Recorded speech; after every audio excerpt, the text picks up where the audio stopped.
എൻ്റെ കർത്താവിൻ്റെ ഉന്നതമായ നാമത്തിൽ, സഭയുടെ അധികാരത്തിൽ, കുരിശിൻ്റെ അടയാളത്തിൽ, ദൈവത്തിൻ്റെ ശക്തിയാൽ ഞാൻ നിങ്ങളുടെ വീടിനെയും നീ ഇരിക്കുന്ന ഇടങ്ങളെയും നീ വർക്ക് ചെയ്യുന്ന ഇടങ്ങളെയും കർത്താവിൻ്റെ നാമത്തിൽ ആശീർവദിക്കുന്നു. ദൈവത്തിലെ നീയുമായി ബന്ധപ്പെട്ട് നീ നിൻ്റെ ജീവിതത്തിൽ ഇന്നത്തെ ജീവിതത്തിന് ആവശ്യമായ എല്ലാ സാധന സാമഗ്രികളെ,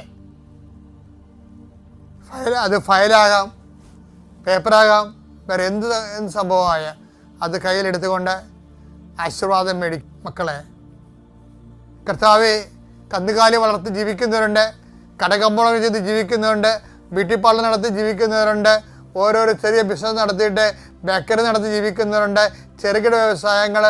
കർത്താവെ, അവരുടെ ജീവിക്കാനുള്ള മാർഗം പോലും അല്ലെങ്കിൽ കിട്ടാത്ത അവസ്ഥയിൽ സങ്കടപ്പെട്ട് കണ്ണീരോടെ കട തുറക്കുകയും കണ്ണീരോടെ പൂട്ടുകയും ചെയ്യുന്നവരുണ്ട്. ഈശോയെ, അവരെ ഞാൻ അങ്ങയുടെ തിരുസനെ ഏൽപ്പിക്കുന്നു.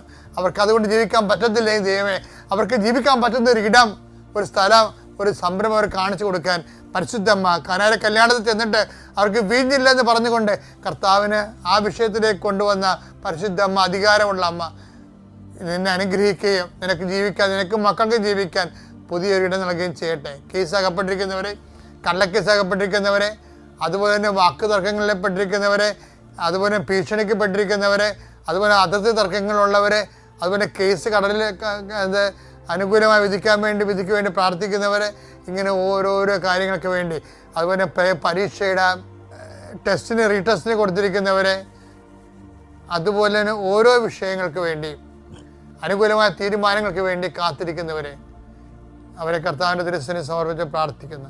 വിവാഹത്തിന് വേണ്ടി ഒരുങ്ങുന്നവരെ, വിവാഹത്തിൻ്റെ പണം സമ്പാദിക്കുന്നതിന് വേണ്ടിയുള്ള പരക്കമ്പാശ നടത്തുന്നവരെ, വീട് സ്ഥലമില്ലാത്തവരെ, സ്ഥലമെങ്കിലും കിട്ടാൻ വേണ്ടി, വീടെങ്കിലും കിട്ടാൻ വേണ്ടി അരഞ്ഞു നടക്കുന്നവരെ, അവരുടെ ഉദ്യമങ്ങളെ കർത്താവിൻ്റെ നാമത്തിൽ ആശീർവദിക്കുന്നു.